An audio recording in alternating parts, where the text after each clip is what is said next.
क्रांती news, आवाज सर्वसामान्यांचा।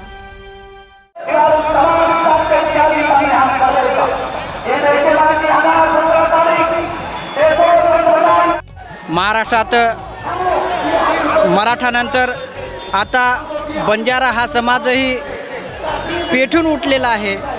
आज आपण किनवट या शहरामध्ये आलो आहे आणि पाहू शकता आपण किती मोठ्या संख्येने जनसागर इथे उसळलेला आहे। लाखोच्या संख्येने आणि एकच जयघोष करत आहे, सेवालाल महाराज की जय। ऊट बंजारा जागा हो, आरक्षणाचा धागा हो। या बंजारा समाजाचा एसटी या प्रवर्गामध्ये सामील करण्यासाठी इथे लाखोच्या संख्येने इथे जनसागर उसळलेला आहे। आपण लाईव्ह पाहू शकता। नंबर 23-24 वरती या समाजाला ॲबोरिजिनल ट्राईब म्हणजे आदिम जमात असा शब्दाचा त्या ठिकाणी उल्लेख केलेला आहे। तो ठोस पुरावा त्या गॅजेटच्या आधारे आम्ही देतो। एवढंच नव्हे तर मला या ठिकाणी सांगायचं आहे की ही जे काही मागणी आहे, ही मागणी फक्त आताच आम्ही मागतो असे नाही, तर आमच्या पूर्वजांनी, आमच्या आजोबांनी, पंजोबांनी देखील ही मागणी मागलेली आहे। परंतु आतापर्यंत आमच्या समाजावर फक्त या लोकांनी आमच्या समाजाच्या बाबतीमध्ये फक्त डोळेझाकपणा केला, वेळकाढूपणा केला, आमच्याशी कुठेतरी यांनी धोकाधडी केलेली आहे। म्हणून ही मागणी आता पहिल्यांदा एवढ्या मोठ्या प्रमाणामध्ये जोर धरते आहे।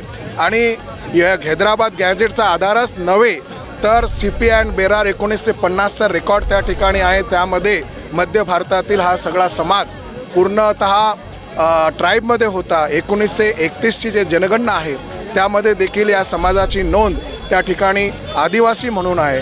1871 ते 1952 पर्यंत हा समाज क्रिमिनल टाईप ते विमुक्त जाती असा त्याचा रेकॉर्ड त्या ठिकाणी आहे। म्हणजे 1871 ते 52 एवढ्या या कालावधीमध्ये हा समाज ट्राईबमध्ये होता, आदिवासीमध्ये होता। हे सगळ्यांना माहीत आहे, जग जाहीर आहे।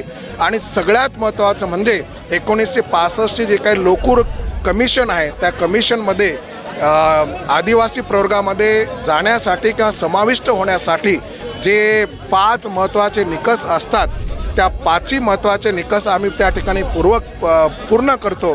त्यामध्ये प्राचीनत्व जो आहे समाजाचं किंवा आदिम ज्या काही कॅरेक्टर्स आहेत त्याच्यामध्ये त्याला आपण प्रिमिटिव्ह ट्रेट्स म्हणतो। आजही हा समाज शिकार करून खाणारा समाज आहे। रक्ताची भाजी करून खाणारा समाजाला आम्ही सळोई म्हणतो। हे त्याच्या आदिमपणाचं लक्षण त्या ठिकाणी आहे। त्यासोबतच जॉग्राफिकल आयसोलेशन, आजही आमचे तांडे गावापासून वेगळे आहेत, गावापासून ते लांब आहेत। शायनेस टू कॉन्टॅक्ट, आजही आमच्या समाजाच्या माता भगिनी कुणालाही बोलण्यासाठी किंवा माणसं इतरांच्या बोलण्यासाठी त्या ठिकाणी लाजरेबुजरेपणा त्यांच्यामध्ये दिसून येतो। त्यासोबतच सोशली बॅकवर्डनेस हे देखील या समाजामध्ये दिसून येतं। अजूनही समाज फार वंचित आहे। आजही या समाजाला मूलभूत सुविधा त्या ठिकाणी मिळालेल्या नाही आहेत। तर ह्या सगळ्या ज्या काही महत्त्वाच्या अटी आहेत, ह्या अटी हा संपूर्ण समाज त्या ठिकाणी पूर्ण करतो। आणि या